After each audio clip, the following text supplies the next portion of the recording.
Mason's verse, those who have walked in darkness have seen a great light, is a quote from the early chapters of Isaiah, as a matter of fact, a section that we're passing through. Rather than read a text in advance, I'll be reading portions of the early chapters of Isaiah as we go along. There's so much here that we can't possibly read it all and look at all the details, but I want to hit the high points that are vital to us. Again, remembering that the early Christians were reading this book as along with the rest of the Old Testament, as their Bible. This is what they would have been reading in their services, the Old Testament text. Eventually, as the letters and Gospels written by the apostles start circulating, they'll begin reading those. But at first, they were starting with these Old Testament texts. And they loved Isaiah. It's often quoted in the New Testament by Jesus himself and by the apostles, as we'll see as we move along. Okay, so we saw last week that this book begins with horrible condemnations of Judah and Israel for their unfaithfulness to God and their covenant with God that was brought to them through Abraham and the patriarchs and eventually through Moses. What we'll also notice, though, is Isaiah keeps interspersing messages of hope after messages of condemnation.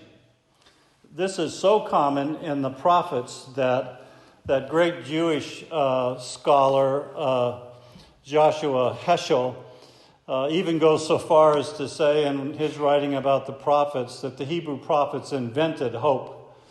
I don't know if that's absolutely true, but certainly in religion and in biblical terminology, he's absolutely right. The strong message of hope comes to us from the Old Testament prophets. So one of the things we need to begin to see is that the vision of the prophets for the people of God, that were called according to his covenant, the chosen people, as they're called, was that they were to be representatives of God's word to all the other nations. That it was never just about them, it was always for everyone. And that's the disappointment that we feel as we read some of these texts. That is God's disappointment with his people, and expressing that disappointment, the words of the prophets. You see in chapter 2, for example, in the last days, the mountain of the Lord's house will be established at the top of the mountains and will be raised above the hills. All nations will stream to it. This is an incredible vision, really, when you think about what's going on here. I mean, at this point in time, Israel and Judah were very weak. They were militarily weak and financially weak.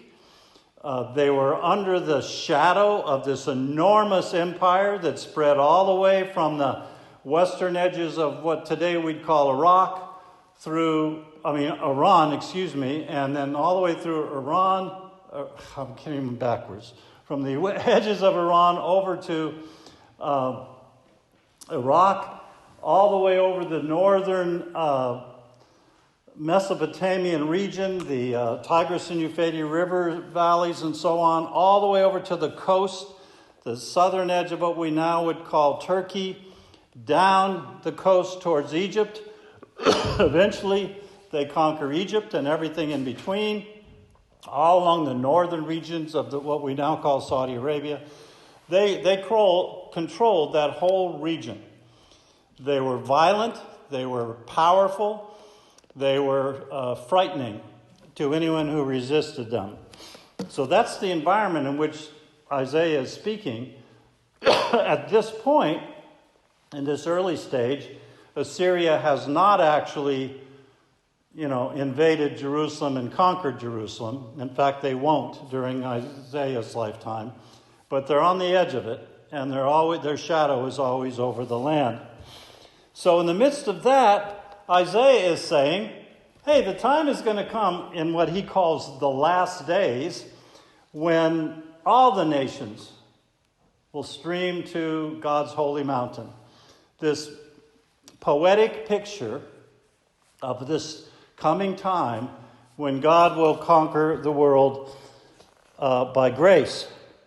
And many people will come and say, "Come, let us go up to the mountain of the Lord, to the house of the God of Jacob. He will teach us about his ways, so that we may walk in his paths. For instruction will go out of Zion, and the word of the Lord from Jerusalem," which it has. And when the first Christians were reading texts like this, they were saying, it has come to pass. Jesus has told us. This is the word. This is the person that Isaiah prophesied about, which we'll see as we move along. And he has now told us, go to all the nations with this word. So they could read this and say, look, it's as Isaiah said, the word has gone out from Jerusalem to the ends of the world. It may have even affected the way Luke tells the early Christian story in the book of Acts, right? Where he specifically lays it out in Acts chapter 1, Jesus telling the apostles, beginning at Jerusalem, and then Judea, and then Samaria, and then the ends of the earth. He might well have had texts like this in mind as he writes that. All right, so these lessons that the church was going to apply continue to apply to us. As we continue to read in chapter 2, verse 5, House of Jacob, come and let us walk in the Lord's light. For you have abandoned your people, the house of Jacob, because they are full of divination from the east, of fortune tellers like the Philistines. They are in league with foreigners. Their land is full of silver and gold, and there's no limit to their treasures. Their land is full of horses, and there's no limit to their chariots. Their land is full of idols. They worship the work of their hands, what their fingers have made. You get this picture now that has continued over and over from Eden forward. This reminds me very much of the Tower of Babel story, right, in Genesis 11.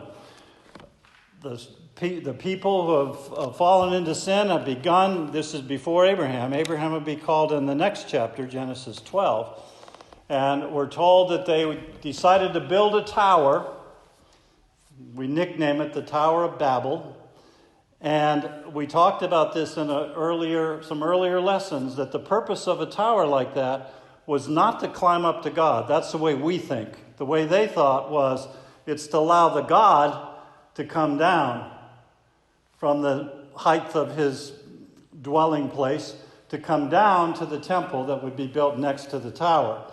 In other words, you get this human effort to find a way back to God. But all these efforts that we might think of as benign efforts to get back to the God that we lost in Eden, they're not benign.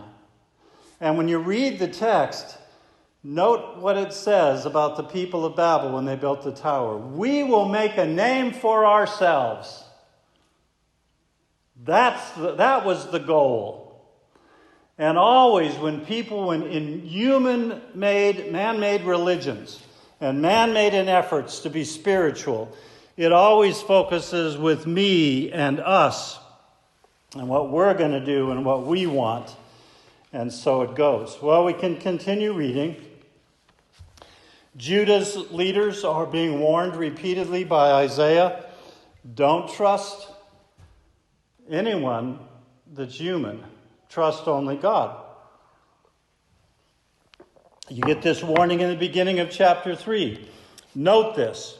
The God of Armies is about to remove from Jerusalem and from Judah every kind of security. And he goes on to specify the kinds of security that mattered to them. The supply of bread and water and so on. Jerusalem's water supply was outside the city. It was outside the walls of the city. So that always made them vulnerable to attack if the enemy wanted to cut off their water supply. That's what their security was about. We think of security in a different way. But we also have got the lesson, haven't we, this year? That for all of our military might, for all of our economic power in the world, there are things for which we have no security. There are what President Trump from early stages was calling an invisible enemy, right? We must never fall into that trap that is always tempting to us. It's always tempting. In fact, I couldn't help but note it on the news this week while our politicians are debating about further aid for the country, to follow the CARE Act from earlier in the year, more aid, particularly for the unemployed and so on. In the midst of that debate, they approved a huge new military budget. Because that's how we think of security. And most of us probably support that. Most of us probably think, yeah, we need that, that's good. And the Bible in the Old Testament in particular never speaks against military security. It was always recognized that the people of God in the Old Testament lived among many enemies, and so yes, security was fine and needed, but it was to be security rooted in their faith, first of all, not rooted in their dependence on money and physical power. Okay, we need to keep moving. So I mentioned earlier the Lord, Jehovah, Yahweh, as we say, the Old Testament name for God, his disappointment with his people. And this is very poignantly expressed in chapter 5, the Song of the Vineyard. I will sing about the one I love. This is put in the mouth of the Lord. This is the Lord's song. A song about my loved one's vineyard. Or this may be Isaiah on behalf of the Lord, his loved one's vineyard. The one I love had a vineyard on a very fertile hill. He broke up the soil, cleared it of stones, planted it with the finest vines. He built a tower in the middle of it. That's for security, by the way. And even dug out a winepress there. He expected it to yield good grapes, but it yielded worthless grapes. So now, residents of Jerusalem and men of Judah, please judge between me and my vineyard. What more could I have done for my vineyard than I did? Why, when I expected a yield of good grapes, did it yield worthless grapes? Now I will tell you what I'm about to do to my vineyard. I will remove its hedge, and it will be consumed. I will tear down its wall, and it will be trampled. I will make it a wasteland. It will not be pruned or weeded. Thorns and briars will grow up. I will also give orders to the clouds that rain should not fall in it. For the vineyard of the Lord of Armies, you keep hearing this modern translation, which used to be translated Lord of Hosts. But in modern English, that doesn't really convey what the text means. Lord of Hosts means Lord of Armies. The God who has an army at his disposal, an angelic army, which you'll see later in the story, not today, that army will become very effective. So he says, men of Judah, he expected justice but saw injustice. He expected righteousness but heard cries of despair. Again, this kind of imagery that God expects his people to bear fruit will carry forward into the New Testament, right? And it's a common metaphor that continues to be used by Jesus and the apostles. Jesus will describe himself in John's Gospel. He will say, I am the vine, you are the branches, and you are to bear much fruit, right? Is it like an Old Testament story that has no more meaning for us? No, it has every meaning. He expects his church now, like he expected Israel, to bear fruit. He plants his church, and the church is, Paul will use the metaphor, the fruit of the Spirit. That we are to have not the works of the flesh, but the fruit of the Spirit. Love, joy, peace, patience, kindness, goodness, gentleness, meekness, and self-control.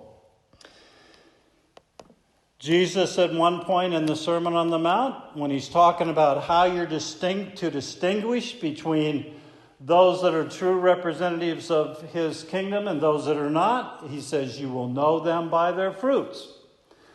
And then later, in that passage I was just referring to from John 15, He will say, branches that do not bear fruit will be cut off and thrown into the fire. So this imagery from Isaiah continues to have value to the early Christians and should continue to us. Okay, there's so much more we could say there, but I want to get to chapter 6 because it is so critical and pivotal and probably the last part that we can look at this morning.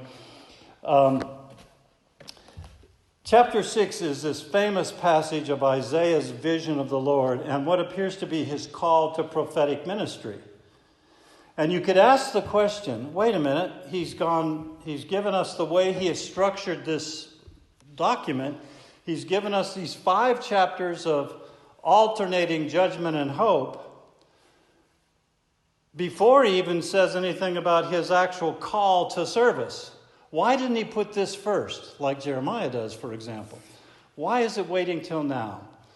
Well, I go along with those that suggest that after all these interlocking, alternating statements of judgment and hope, Isaiah now offers from his own experience what the solution is.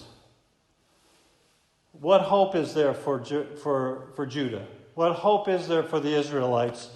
And he is saying, by his own experience, the hope is a fresh vision of God, of who God is. This is always what's needed.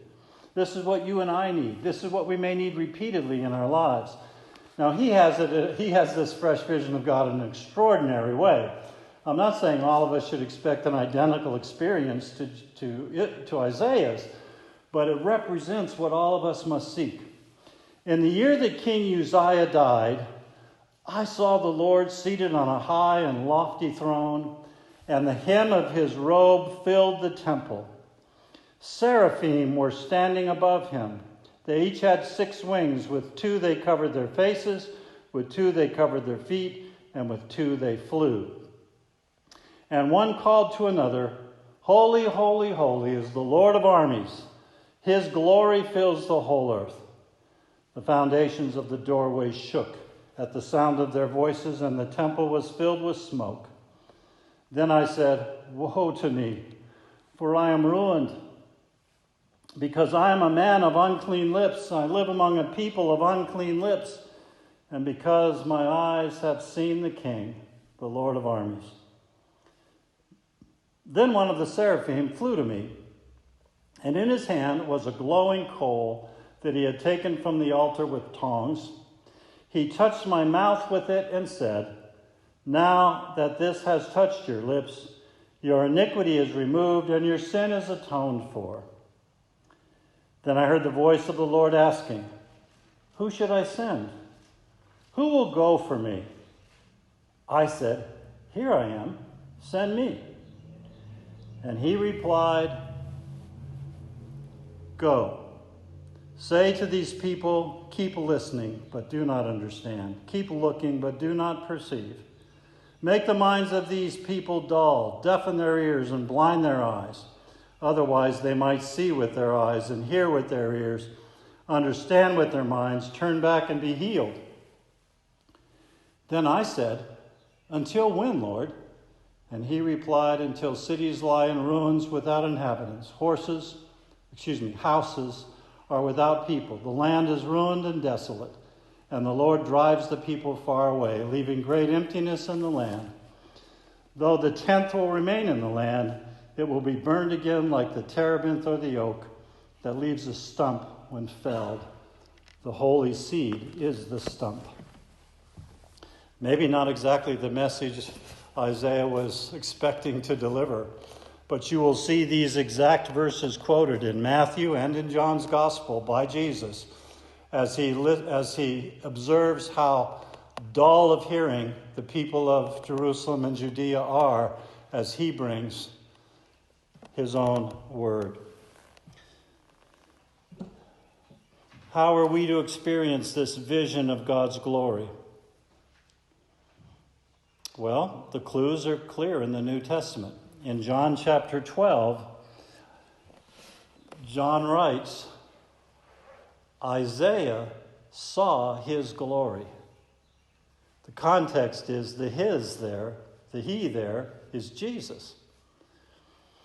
So when the New Testament apostle reads this, probably because of what Jesus taught him, he says, when Isaiah saw the glory of God in the temple, he saw the glory of the Lord Jesus.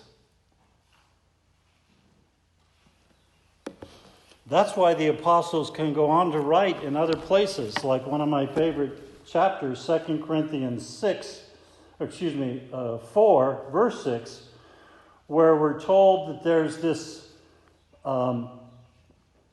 glory of God seen in where? The face of Jesus. Probably relying again on this idea that Isaiah saw the glory of Christ in that temple. Later, Paul in Colossians 1 will refer to the mystery which is Christ in you, the hope of glory.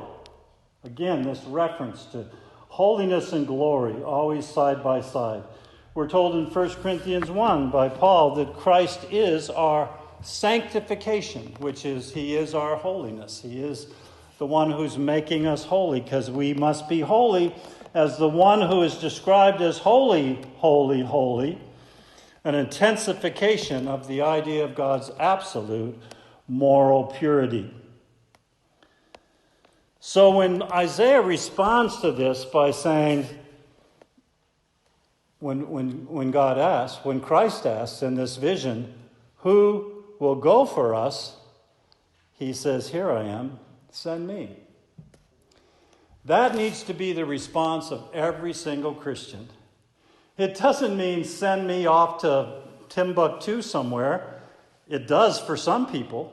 But for most Christians, it doesn't mean he's going to send you to the other side of the world. But it does mean a proclamation of, Lord, I have begun to see your glory. Here I am. Send me. Here I am. Use me. As we see the glory of God in the face of Jesus.